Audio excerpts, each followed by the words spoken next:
Take a look. Coming up on Mass Appeal today, we'll tell you about a national initiative that's helping to curb prescription and over-the-counter drug abuse. Don't miss the American Medical Chest Challenge. Very cool. Hey, what's in your medicine cabinet? We'll discover common dangers in your home that you overlook every day. Coming up right after the break. Here's today's Health Appeal. Prescription drug abuse is a common problem among today's teens, but one organization is aiming to change that. Meet Dr. David John, spokesman for the American College for Emergency Physicians, who's here to talk about the American Medicine Chest Challenge. Hi, doctor. So what is the American Medicine Chest Challenge? On November 13th, you're supposed to go to your medicine cabinet or cabinets and look through all your prescription and non-prescription medications and take an inventory of those things that you actually need and are using. You should also, while you're doing that, put aside all the medications that you're no longer using, half-filled prescriptions, things from the 1980s, but that also includes over-the-counter medications because many over-the-counter medications can cause problems, especially with young children. After you've gone through your inventory, you know what you have it written down, you should lock the medicine cabinet because only you or the people that you share it with should really have access to the cabinet, not children or passers-by or people working on your house or breaking into your house. You wouldn't want that to happen. Right. And, you know, the other thing that it brings up is that you really should be taking the prescriptions the way they're prescribed. We talked earlier about the fact that even over-the-counter medications have a therapeutic index, and if you exceed that, you get into toxic ranges and everything from liver failure to addiction and so on and so forth if you use them the wrong way. Things like acetaminophen or ibuprofen. Right, right. You can only take so much of it before your body rejects it.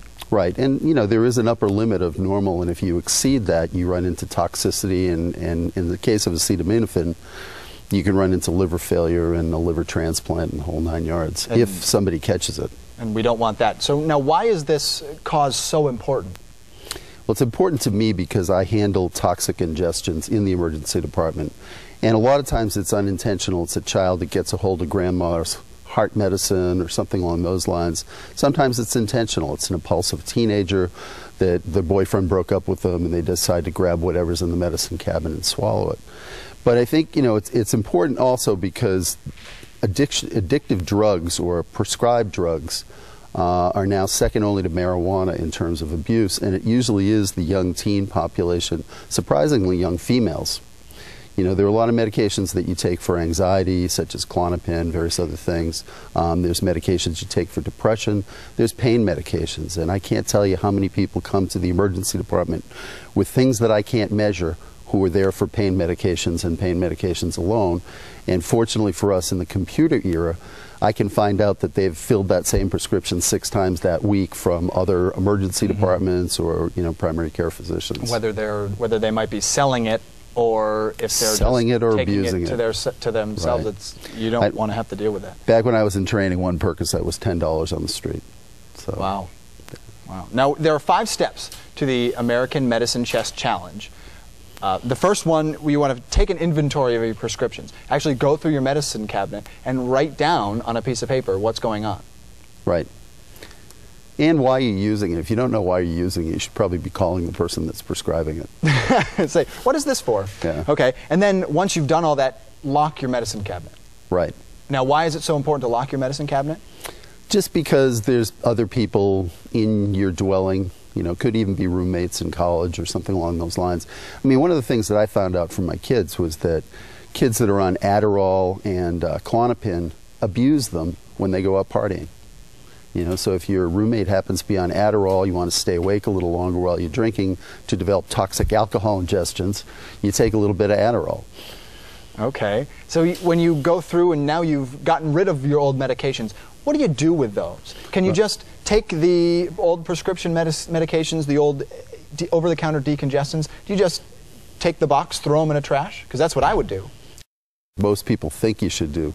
Some people flush them down the toilet, and the FDA is involved in this pushed to empty your medicine cabinet as well, because they don't want hormonal drugs, drugs that may affect fish and wildlife, going down the toilet. What you do with them is you bring them to one of the American Medicine Chest Challenge drop-off sites.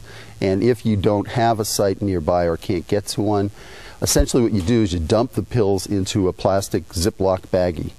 Okay? You take them all, you try to take all your labels off your prescriptions so they can't be refilled. And then you put something unpalatable in the bag with it, like they suggest coffee grounds or kitty litter. Okay. And then at the end of this whole process, you add a little bit of water so you can melt them. They're not identifiable or usable again, and then you can put them in the trash. And that's the best way to get rid of these prescription and over-the-counter drugs, so no one else can abuse them. We also, you have to make sure that you talk to your teenagers about the dangers of these prescription drugs. What's the easiest way to start that conversation with your teen? I think on Saturday, as you're emptying the medicine cabinet, if you have teenagers or young children around, explain the dangers of using medications that are not prescribed for you. And also talk about things like addiction. You know, it's easy for me because I see these people every day, and so my girls that are now successful and grown up, you know, heard about it every night, about the people that I was taking care of with drug addiction, alcohol addiction, abuse of medications. But I think just opening up the dialogue and getting a kind of a sort of what you do when you talk to your kids about alcohol, like, I will drive you home if you get drunk and I won't yell at you, but don't take the car and don't get in the car with somebody that's intoxicated. You know, just opening up the dialogue, I think, is critical, and also explaining that not only prescribed drugs but over-the-counter medications have toxicities. Sure. Doctor, thank you so much for being here to talk about the American Medicine Chest Challenge. Go to your medicine cabinet this weekend. For more information on the American Medicine Chest Challenge, you can visit their website, americanmedicinechest.com.